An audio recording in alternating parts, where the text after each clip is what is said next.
December 1942, Townsville, Queensland, Australia. The humid air hung thick over the repair depot as Captain Paul Pappy Gunn stood before a B-25 Mitchell bomber, its nose cone removed, exposing the empty cavity where a bombardier once sat. Around him, mechanics wiped sweat from their brows, their faces skeptical. Gunn's hands were stained with grease, his coveralls torn at the knee. He was 43 years old, too old by military standards to be crawling through aircraft bellies in the tropical heat.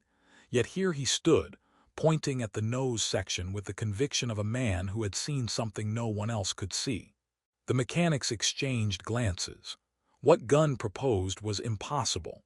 You could not simply cram 850 caliber machine guns into the nose of a medium bomber and expect it to fly, let alone fight. The aircraft would be nose-heavy, unstable, a death trap for any crew foolish enough to take it into combat. But Gunn had lost his family to the Japanese invasion of the Philippines. His wife and children were prisoners somewhere in Manila, and every ship that sailed unmolested across the Pacific carried supplies that prolonged their captivity. He did not care about aeronautical theory. He cared about the sound of rivets popping echoed through the hangar as mechanics worked through the night, following Gunn's hand-drawn blueprints. 4 50 caliber machine guns were mounted in the nose, replacing the bombardier's station entirely. 4 more were attached to blisters on either side of the fuselage. The tail guns were removed to save weight. The belly turret, useless at low altitude, was stripped out. Lead ballast was added to the tail to compensate for the forward weight, but it was not enough. When the first test pilot climbed into the cockpit, the aircraft sat on its nose wheel like a dog begging for scraps. The vibrations from firing all 8 guns simultaneously shook the airframe so violently that rivets sheared off mid-flight, pinging against the fuselage like hail on a tin roof. Engineers from North American Aviation, the company that built the B-25, declared the modification dangerous and impractical. General George Kenney, commander of the 5th Air Force, looked at the ungainly. By February 1943, 12 modified B-25 strafers sat on the tarmac at Port Moresby, New Guinea. Their nose sections bristled with gun barrels, giving them the appearance of flying porcupines. The crews assigned to fly them were from the 3rd Attack Group, men who had already flown against Japanese shipping with conventional bombs, and had seen how ineffective high-altitude bombing was against moving vessels. Ships twisted and turned, evading bombs dropped from 5,000 feet. The ocean was vast, and a ship presented a small, mobile target. For every vessel sunk, a dozen escaped. The Japanese supply line remained intact, ferrying troops and equipment to garrisons across New Guinea and the Solomon Islands. American and Australian forces on the ground fought with dwindling ammunition and inadequate supplies, while Japanese reinforcements arrived regularly. Something had to change. The strafer modification was that change, though no one yet knew if it would work in combat. The theoretical advantages were clear. By flying at masthead height and strafing the deck of enemy ships, the B-25s could suppress anti-aircraft fire long enough for other aircraft to deliver skip bombs, which would ricochet across the water and detonate against the hull below the waterline. In theory, it was elegant. In practice, it required pilots to fly their bombers like fighters, roaring toward enemy vessels at wave-top altitude, close enough to see the faces of Japanese gunners before unleashing a wall of lead. It required nerves of steel and a willingness to gamble that the modifications would hold together under combat stress. The crews did not have long to wait. On February 28, 1943, Allied codebreakers intercepted and decrypted Japanese naval communications, revealing that a large convoy was being assembled at Rabaul. 8 troop transports and 8 destroyers were preparing to sail for Lee, carrying nearly 7,000 troops of the Japanese 51st Division. The convoy would move along the northern coast of New Britain, then cross the Vitiaz Strait to reach Lee on the northeastern coast of New Guinea. If those troops landed successfully, They would reinforce Japanese positions and threaten Allied advances. General Douglas MacArthur, Supreme Commander of Allied forces in the Southwest Pacific, understood the stakes. Kenney promised him that the convoy would not reach Lee. Kenney's deputy, Brigadier General Ennis Whitehead, coordinated the air assets in New Guinea. Every available aircraft was placed on standby. The B-25 strafers were untested in combat, but this was the moment they were designed for. The convoy departed Rabaul on schedule, steaming westward under heavy fighter cover. Japanese commanders knew the risks. They had learned from the January convoy to Lee, which had been savaged by Allied aircraft despite air cover. This time, they assigned over 100 fighters to protect the transports. 0 fighters from the carrier Zuiho joined land-based units at Rabaul and Kavieng, forming a defensive umbrella that Japanese planners believed would be impenetrable. The weather cooperated with them. Tropical storms swept across the Bismarck and Solomon Seas, blanketing the convoy in thick clouds and heavy rain. Allied reconnaissance flights struggled to locate the ships. For nearly 2 days, the convoy sailed unmolested, hidden beneath the weather. Japanese troops crammed into the holds of the transports began to relax. Perhaps this crossing would be uneventful. Perhaps the Allies had not detected them. Perhaps they would reach Lee without incident and march inland, to secure the airfields and supply routes that would allow Japan to hold New Guinea in. On the morning of March 1st, the weather began to clear. A patrolling B-24 Liberator spotted the convoy late in the afternoon, but follow-up strikes by B-17 Flying Fortresses failed to locate the ships before nightfall. The next morning, March 2nd, the convoy was found again. 8 B-17s attacked from medium altitude, dropping 1,000-pound bombs through scattered clouds. One transport, the Kyokusei Maru, took a direct hit and sank, carrying 1,200 troops to the bottom of the Bismarck Sea. 2 other transports were damaged. Destroyers pulled survivors from the water while the convoy pressed on. The Japanese commanders knew they were now being shadowed. Every hour brought them closer to Lee, but it also brought them closer to. March 3, 1943, dawned clear and calm. The convoy was now in the Vitiaz Strait, the narrow passage between New Britain and New Guinea. At Port Moresby and Dabajura, Allied aircrews were roused before dawn. They gathered in operations tents for final briefings. The B-25 strafer crews listened intently as the plan was explained. They would go in first, flying at wave-top altitude, strafing the decks of the transports and destroyers to suppress anti-aircraft fire. Behind them would come B-25s armed with 500-pound bombs fitted with delayed fuses, flying at masthead height to deliver skip bombs. Australian Beaufighters would hit the destroyers with torpedoes. B-17s and B-24s would bomb from medium altitude to scatter the convoy and overwhelm the defenses. P-38 Lightning fighters would escort the bombers and engage Japanese Zeros. It was a coordinated assault unlike anything yet attempted in the Pacific. The success of the strafers would determine whether the other bombers could press home their attacks. If the strafers failed, if they were shot down or turned back by anti-aircraft fire, Pappy Gunn did not fly that morning. His role was engineer and innovator, not combat pilot, though he had flown combat missions earlier in the war.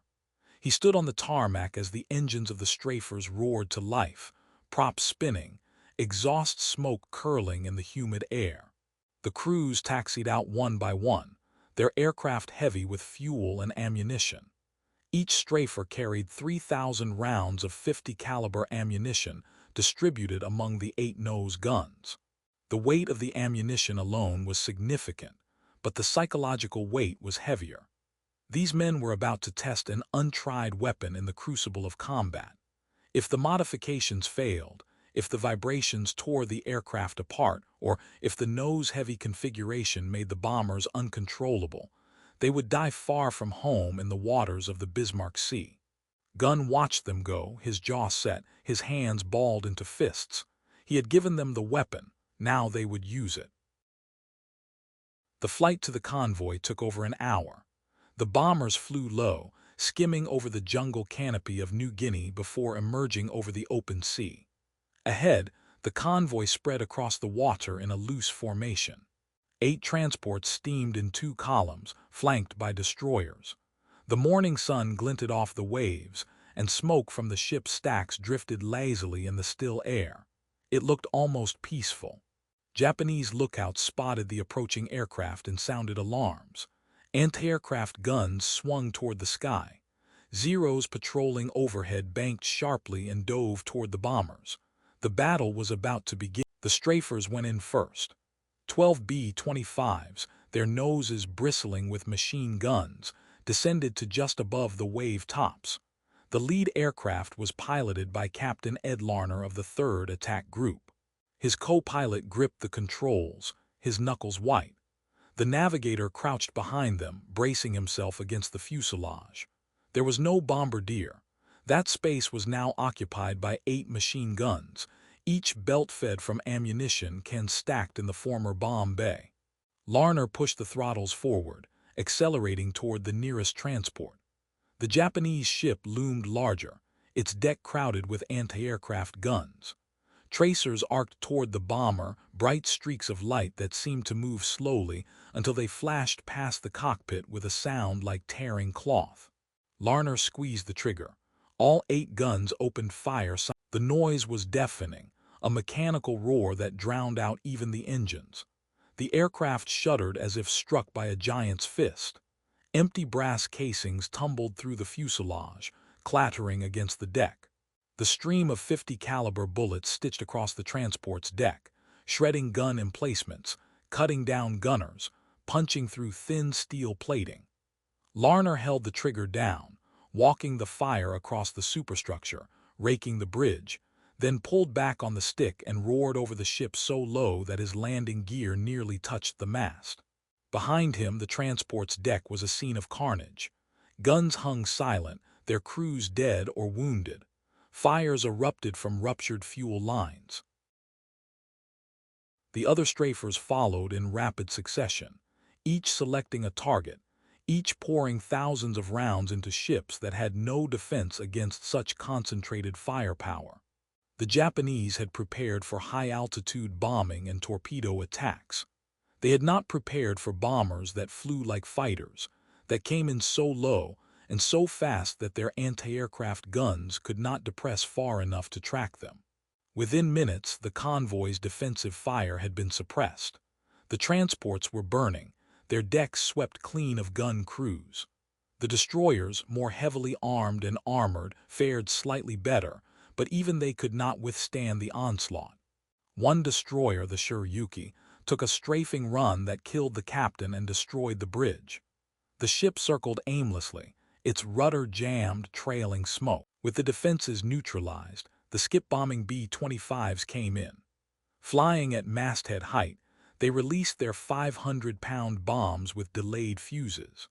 The bombs skipped across the surface of the water like stones thrown by children, bouncing once, twice, before slamming into the hulls of the transports and exploding below the waterline. The physics were brutal and inescapable. A bomb detonating against the side of a ship delivered far more destructive force than one dropped from altitude, which could be evaded or might miss entirely. The explosions ripped open the hulls. Water rushed into the compartments. Ships listed, their decks tilting at impossible angles. Troops trapped below decks scrambled for exits that no longer existed. Australian bowfighters added their torpedoes to the chaos. The destroyers, still trying to defend the convoy, became targets themselves. The destroyer Asashio took a torpedo amidships and broke apart, its bow and stern rising briefly before sliding beneath the waves. The destroyer Takatsukaze was crippled by a skip bomb and left dead in the water. Above the carnage, P-38 Lightnings tangled with Japanese Zeros. The Zeros were nimble and experienced, flown by veterans of campaigns across the Pacific, but they were outnumbered and distracted by the bombers below.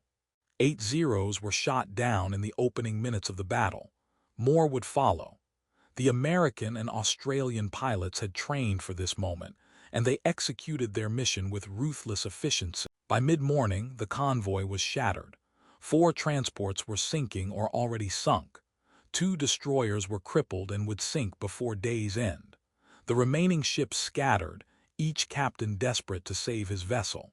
Troops clinging to wreckage floated in the oil-slicked water, their uniforms soaked, their faces blackened by smoke. Some waved desperately at passing destroyers, hoping for rescue.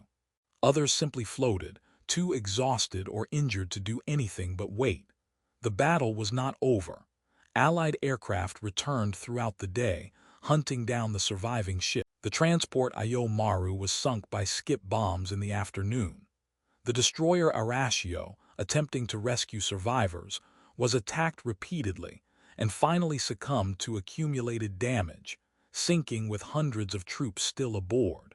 By nightfall on March 3rd, 12 ships had been sunk or were sinking. Only 4 destroyers remained afloat, and they fled north toward Rabaul, abandoning thousands. The butcher's bill was staggering. Of the nearly 7,000 Japanese troops who had departed Rabaul, fewer than 1,200 reached Lee. Another 2,700 were eventually rescued by destroyers and submarines and returned to Rabaul, but they were traumatized, demoralized, and no longer combat effective. More than 3,000 men died in the battle, drowned in the holds of sinking transports or killed by strafing runs as they floated in the water. The Allied follow-up attacks on March 4th targeted survivors in lifeboats and on rafts, a grim and controversial decision that nonetheless ensured that Japanese reinforcements would not reach Lee even by unconventional means. The battle, later named the Battle of the Bismarck Sea, was one of the most decisive Allied victories in the Pacific. It demonstrated that the era of the surface convoy was over. Moving troops by sea within range of Allied air power was no longer feasible. Japan's logistical situation in New Guinea became untenable. For the crews of the B-25 strafers, the battle was validation. Guns' modifications had worked.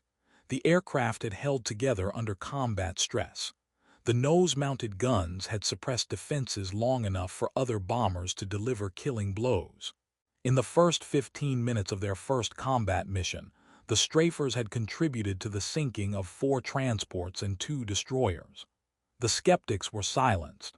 Orders went out immediately to modify more B-25s as strafers. What had been an experiment became doctrine. By the end of 1943, entire squadrons of B-25 strafers prowled the waters around New Guinea and the Solomon Islands, hunting Japanese shipping with ruthless efficiency. The modification evolved. Later versions carried 10 or even 14 forward-firing guns. Some mounted a 75mm cannon in the nose, capable of punching through the armor of destroyers. The B-25, originally designed as a medium-altitude bomber, became the most effective anti-shipping weapon in the Pacific theater. Japanese commanders struggled to adapt. Convoys were restricted to nighttime movements, but even then they were vulnerable. Destroyers, faster and more maneuverable than transports, became the primary means of moving troops, but destroyers could not carry the cargo capacity of freighters. Garrisons on isolated islands began to starve.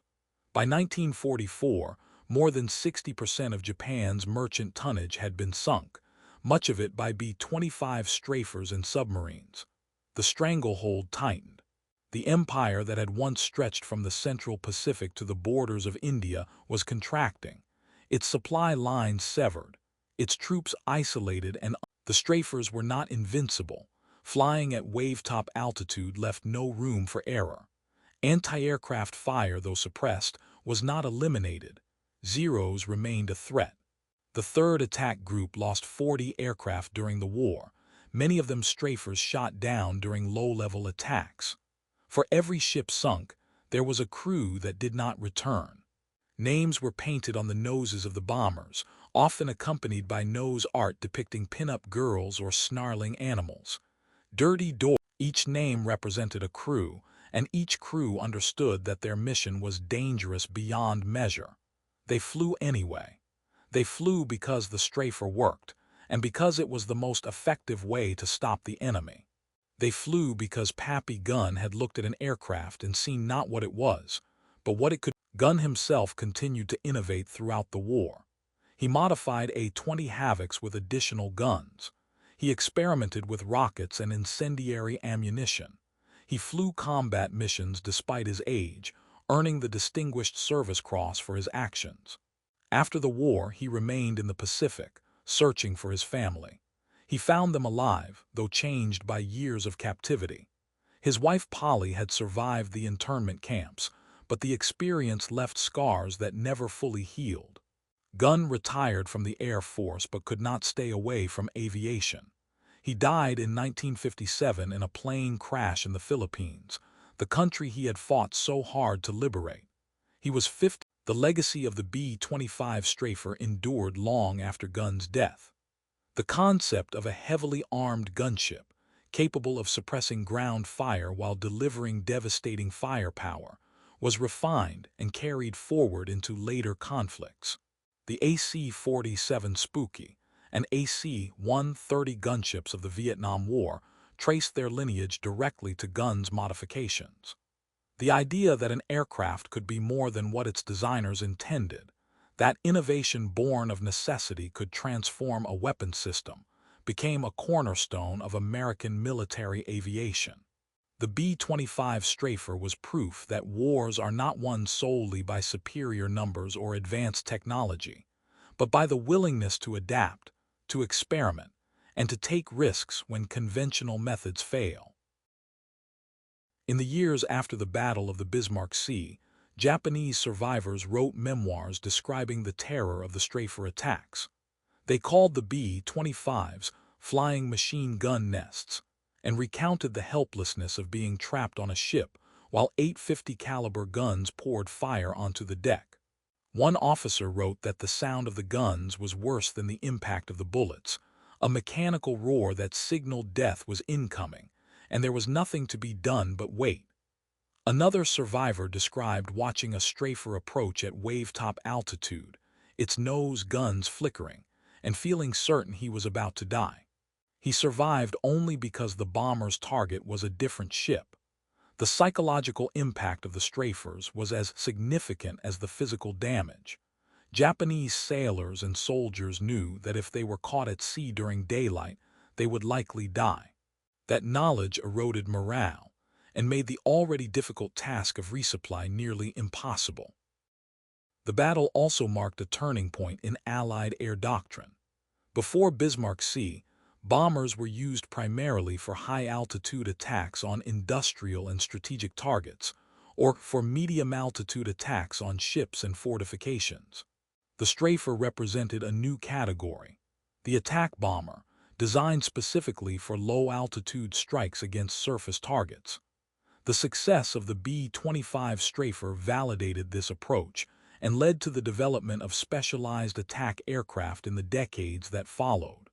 The doctrine of coordinated, multi-altitude attacks, pioneered at Bismarck Sea, became standard practice in the Pacific and later in Europe. Flexibility and adaptability became hallmarks of Allied air power, in contrast to the more rigid doctrines of the Axis powers. There is a photograph taken after the battle, grainy and faded with age, showing a B-25 strafer parked on a muddy airstrip in New Guinea. The nose is scarred with bullet holes. The paint is peeling. The crew stands beside the aircraft, exhausted, their flight suits dark with sweat. They are young men, most of them barely out of their teens, but their eyes are older. They have seen what war looks like from 50 feet above the ocean, close enough to see the enemy's face before the guns open fire. They know what it costs to win. Behind them, the jungle presses in, green and relentless. Above them, the sky is empty, the mission complete. The photograph captures a moment of rest between battles, a brief pause in a war that will drag on for 2 more years. But it also captures something else, the quiet confidence of men who have tested a new weapon and found it effective. They do not know yet that they are part of history, that the modifications made to their aircraft will be studied by engineers and tacticians for generations. They only know that the mission worked. The 12 ships destroyed in 3 days were not merely steel and cargo. They represented Japan's inability to adapt to a changing battlefield. They represented the failure of a strategy that relied on surface convoys in an era of air supremacy. They represented the beginning of the end for Japan's empire in the Pacific. But more than that, they represented what happens when ingenuity meets desperation. When a man with grease-stained hands and a heart full of purpose looks at a problem, everyone else has accepted as unsolvable and refuses to accept defeat. Pappy Gunn did not invent the B-25. He did not invent the 50 caliber machine gun or the concept of strafing. But he saw how they could be combined, and he had the audacity to try it despite the skeptics and the naysayers and the engineers who insisted it could not be done. In that humid hangar in Townsville, he created something new, something devastating, something that changed the course of the war in the Pacific. The skeptics said it would never work. 3 days after the strafers flew their first combat mission, 12 Japanese ships lay at the bottom of the Bismarck Sea. The